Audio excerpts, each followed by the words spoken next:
ఈ 100 సంవత్సరాల సందర్భంగా ఒక నూతన ఉత్తేజంతో ఒక నూతన ప్రయాణంతో సాగుతూ ఉంది. అనేక ఒడిదుడుకులు కమ్యూనిస్టు పార్టీగా అనేక ఒడిదుడుకులు అనేక ఇబ్బందులు ఎదుర్కొన్న మొక్కవని ధైర్యంతో అనేక మంది వీరాని యోధులు రక్త తర్పణంతో తడిసిన నేల కమ్యూనిస్టు పార్టీ.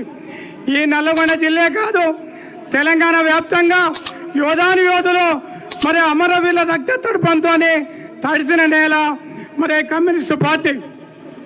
అమరవీరుల రక్త తర్పణగా కమ్యూనిస్ట్ పార్టీని ముందుకు తీసుకుపోతూ ఈ 100 సంవత్సరాల సందర్భంగా ఇవాళ ఈ ప్రారంభ సభలు నల్లగొండలో ప్రారంభం కావడం జరిగింది.